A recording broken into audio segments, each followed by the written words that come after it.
Welcome back to the Next Is Now podcast. I'm Max Feldman, and I'm looking forward to bringing you episode 13 of the pod today and the eighth episode down our prep preview series. For a little reminder, through this series, I'm zooming in on a collection of the nation's top programs to preview the upcoming season, discuss a little bit about the offseason, talk program history, recruiting, and much more. Today, we have Canyon International Academy's Tony McIntyre joining us. Very excited for this one, as CIA is new onto the scene this year and will leap directly into the inaugural EYSL season, formerly known as the NIBC, of course. Coach McIntyre has been a figure in grassroots hoops for many years now, playing a big piece in the journey and the development of Canadian stars like Jamal Murray, Dylan Brooks, Andrew Wiggins, and so many more along the way. Now, Canyon International Academy enters the national stage as a prep program based out of Glendale, Arizona. They're in the Southwest now, but the Canadian ties absolutely shine bright on this roster. With the season set to get underway shortly, let's learn some more about one of the new national potential powers in CIA. Thank you in advance to Coach McIntyre. Let's get into it.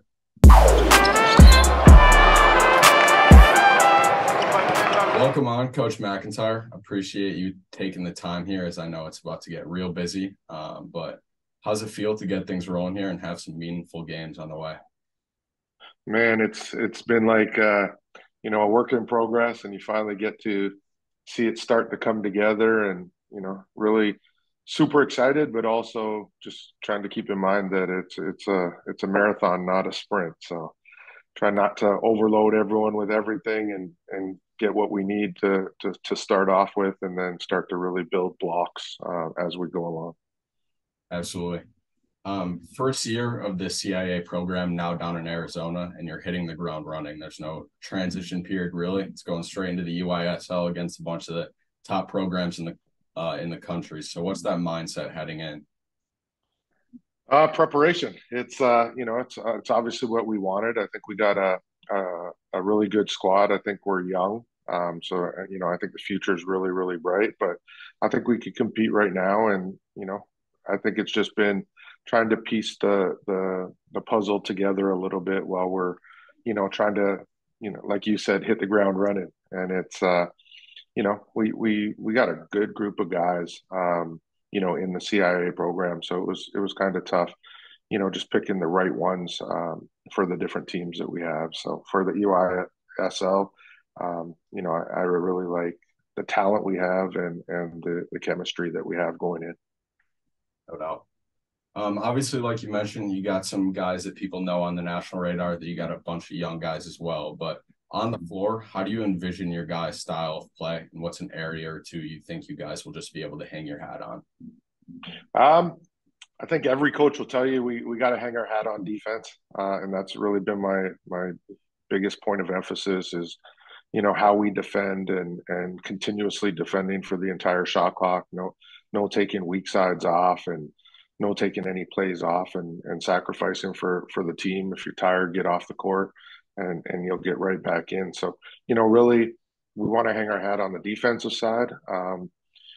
Every coach will tell you want to play fast. I want to play a little bit more free. And give the guys, and we're so young. I want them to learn how to play basketball, and be able to play without just coming down and having to run sets every single time. And we obviously have to execute on the ones we do, but we want to push in transition. We want to play, and we got guys that can really shoot the ball. So I expect that we'll get a big portion of our play against man to man, and anyone who wants to go into a zone it's okay. I think we're ready for that one. I wanted to start with Jay on Pitt. His ability to produce regardless of the setting, regardless of the age of the guys he's playing against, and his overall toughness have shined each step of the way these last few years.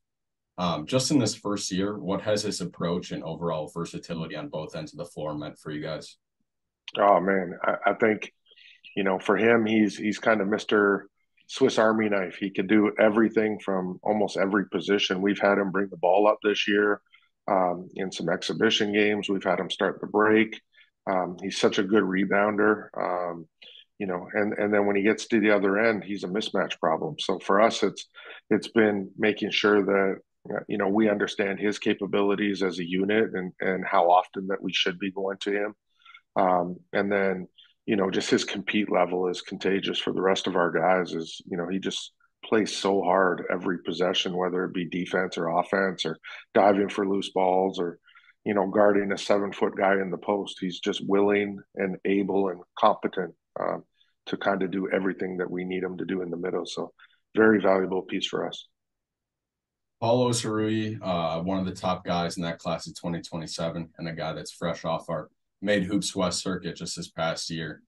Just a freshman, but a guy kind of like Jan, like he's had a ton of reps against high-level competition, whether it's in the EYBL or on the FIBA stage. So what has impressed you so far with him, and what do you kind of envision those next steps for him? When I think of him, I think of versatility. I think of, I'm not going to say he's KD, but a KD type where, he could guard the post. He's got so much size and length. His athletic ability, we could play him at the top of the press. We could play him at the back of the zone.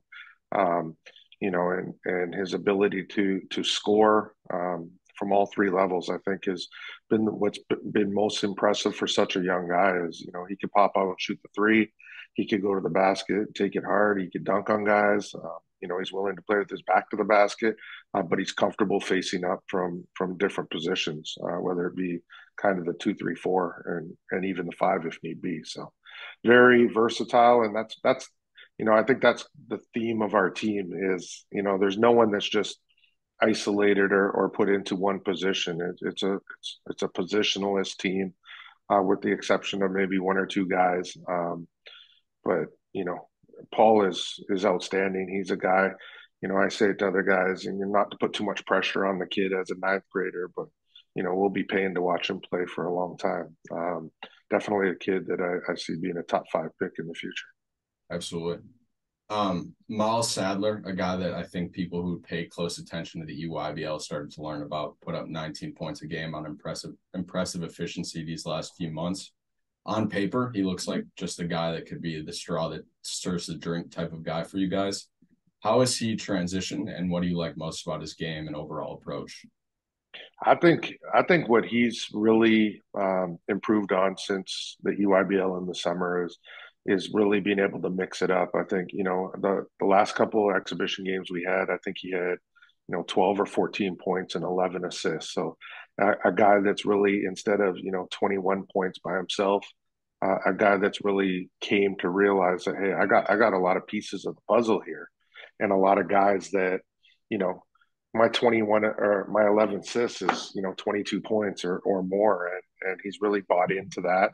Bought into the defensive end of making sure that you're not scoring 20 to give up 20, and really been communicating well with all of our guys. And I think it's been really impressive to see his transition kind of as one of the younger guys as well, to fit in with these older guys, and have them buy into what Miles is really about, which is a guy that he could pass it, he could get our offense started, but he could go score on every single possession if he wanted to.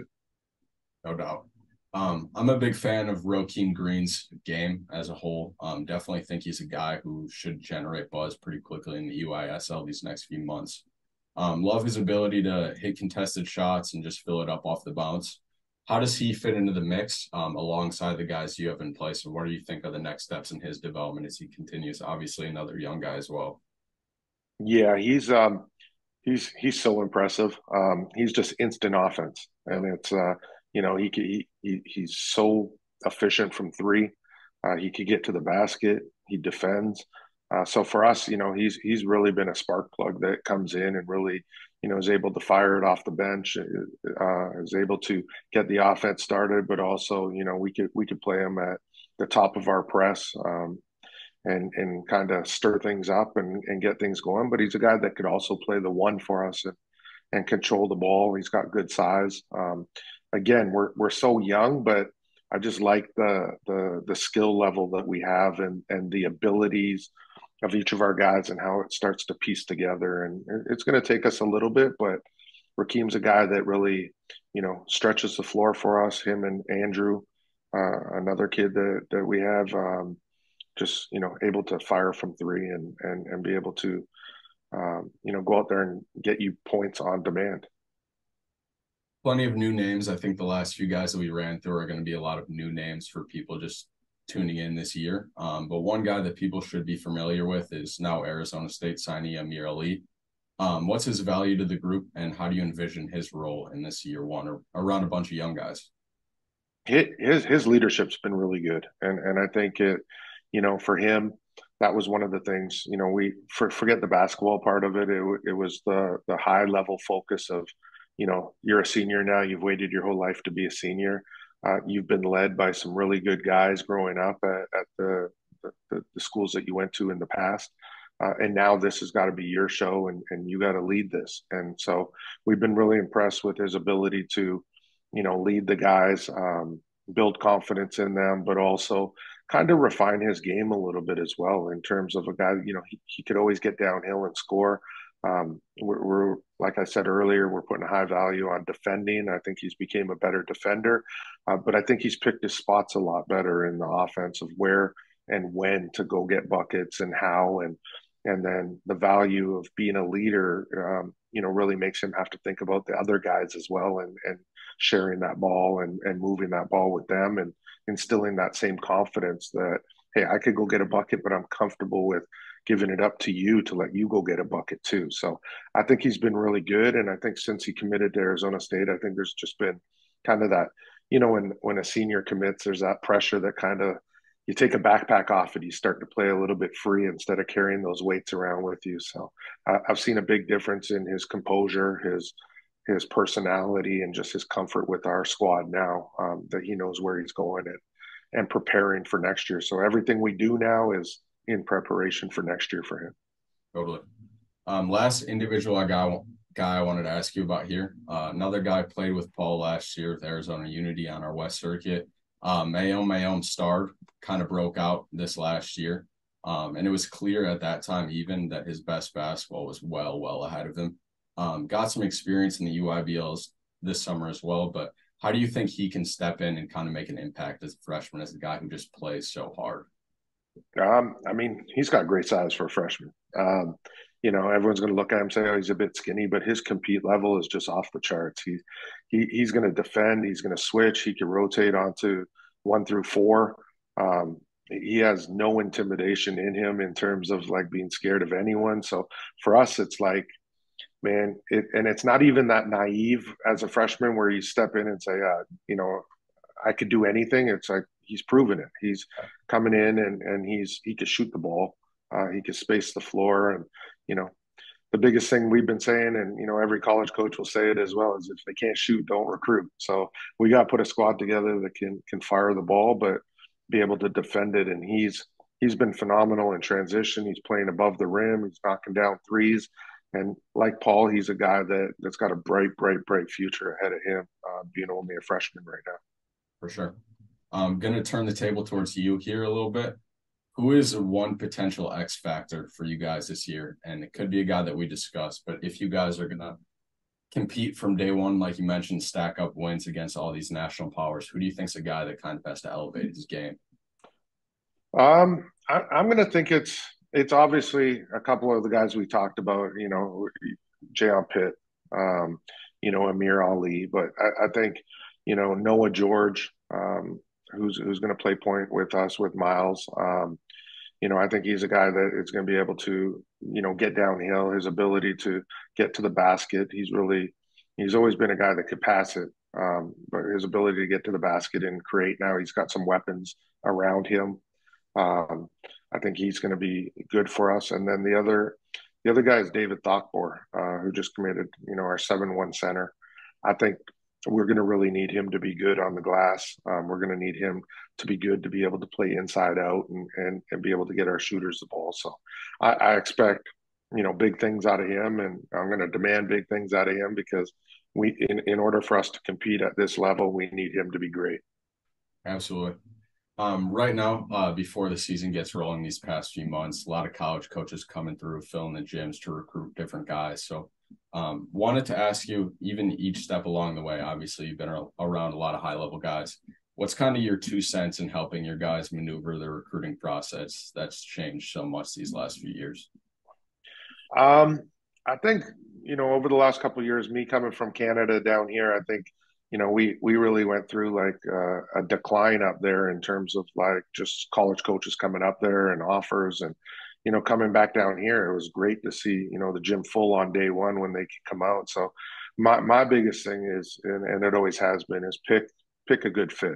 Um, you got to look at who wants you, who's showing they want you, but who could prove that they need you the most as well. And I think, with our guys that have committed so far this year, we got, one guy left and the rest, are signed. And I think committing early and not playing around with that transfer portal, and being able to kind of ink your spot on a roster where they're building with you instead of you being added to something has been pretty key in a lot of our discussions of, where to go and when to sign. So.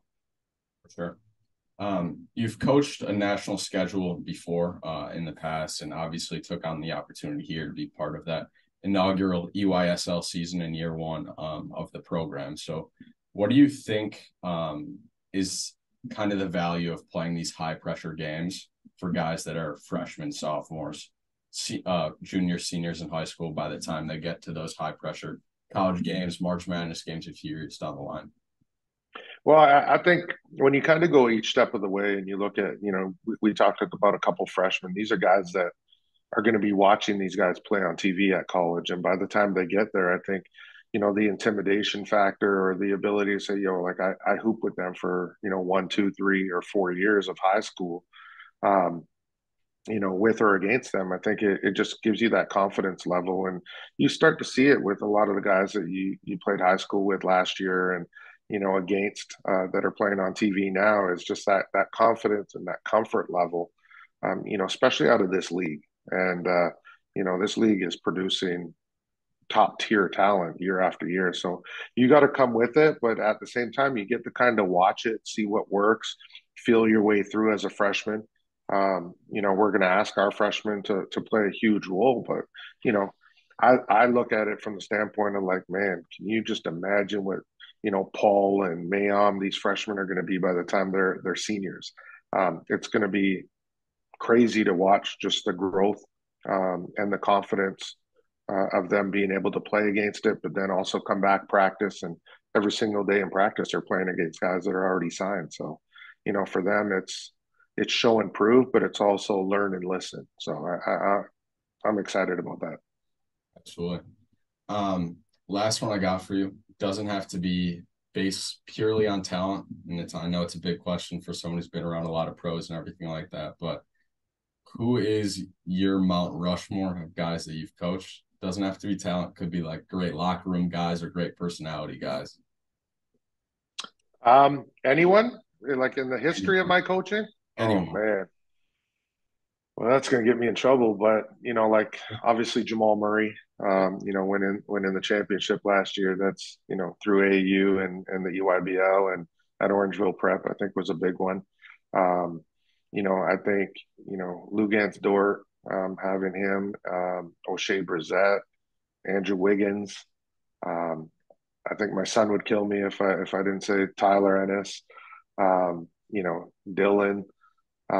Brooks. And it's funny because, the list kind of goes on and on, Bond Maker, but it's the guys that really came in and that's why I'm excited about our roster right now, because I'm not going to say all of our guys remind me of them, but they remind me of the same work ethic that those guys had and the same desire to be great.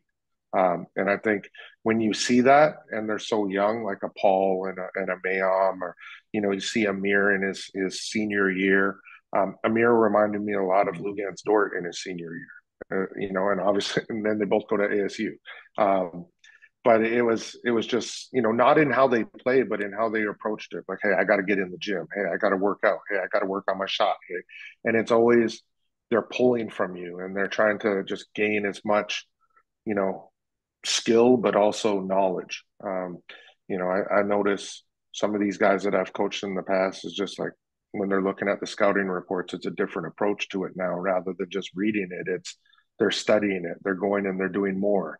They're begging for synergy clips. They're begging for stats. They're begging for opposition tendencies. And so now you start to know, like, hey, okay, we've sparked something here. And that's what all of those guys kind of had in common. Growing up, my first pro was Tristan Thompson. So it was, great rebounder. And that's the thing, is you got to figure out kind of what is the thing. And you said it best earlier, is, what do you hang your hat on? And I think as a pro, you got to figure out what is one thing you hang your hat on and be great at that. And each of these guys that I talked about was great at something, and then they expand to something else. So absolutely, it's a big time Mount Rushmore there. But thank you again for the time, Coach. Really looking forward to catching you guys in the gym here pretty soon.